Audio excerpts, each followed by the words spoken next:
Longer term, better impact.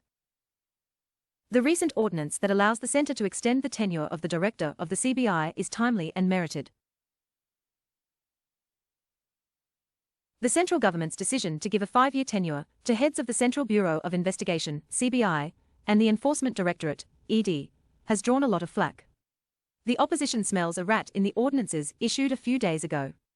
This is unsurprising. Any governmental move to strengthen a powerful law enforcement agency is bound to invite questions and raise suspicion. And the CBI's track record for objectivity and neutrality is anything but straightforward. It is, however, preposterous to probe the intentions of this major move. How can we suspect the bona fides of the government until we have evidence to prove that the decision was motivated by dishonest intentions? No government is a saint, but to question the intentions behind an administrative decision right after it is made seems unfair. If one perceives politics here, let us remember that only 5 to 10% of the cases registered by the CBI involve politicians. Capricious decisions. When I assumed charge of the position 20 years ago, I was the first beneficiary of the Apex Court's directive giving a mandatory 2-year tenure to the director of the CBI. This was a fallout of the Hawala scandal. I had an extra 4 months because my retirement age automatically gave me this benefit. Prior to my appointment, the government was arbitrary and capricious in choosing the director. It was not rare to see temporary appointments given to favor some individuals. Seniority was often ignored in appointments and directors were removed frequently. In 1987, CM Radhakrishnan Nair was appointed as the director. This decision was rescinded within days to give an extension to the man holding the post, Mohan Carter. Could there be anything more demoralizing to the officer concerned and to the elite organization?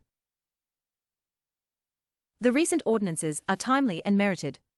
A 2-year tenure for a CBI head is too short for any officer to make an impact on the organization. The Federal Bureau of Investigation chief in the US gets a 10-year term. This provides them the much-needed continuity that a director needs in an outfit charged with the task of conducting highly sensitive investigations, which sometimes impinge on the longevity and stability of a democratically elected government. We will have to wait for a few years to gauge the impact of the change in tenure rules. Any blatantly dishonest interference in the working of the organization is bound to raise the hackles of those who believe in and carry out straightforward investigations. The government will therefore have to show enormous restraint in its interactions with the head of the CBI. Of course, as a measure of accountability, the director will have to keep the government informed of all major administrative decisions. He or she should inform the executive, but not take orders from it. The only problem with the latest ordinance is that, at the end of the mandatory 2-year tenure, the government will have to issue orders granting 1-year extensions at a time. It would have better if there was a straight 5-year term for the director. The rule about 3 annual extensions can be misused by a tendentious government. It may be construed as a reward for good behavior, which is a euphemism for an obliging director. Dependence on state governments.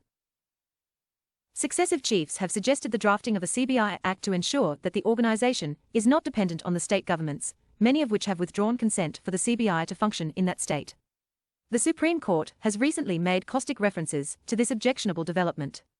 8 states, West Bengal, Maharashtra, Kerala, Punjab, Rajasthan, Jharkhand, Chhattisgarh, and Mizoram, have withdrawn the general consent. The court termed this a serious issue. The CBI should be made to derive its authority for launching investigations from its own statute instead of depending on the Criminal Procedure Code, which makes the CBI a police organization. Apt analogies are the Income Tax Act and the Customs Act, which enable the officers of the two mighty departments to act on their own, without being at the mercy of state governments.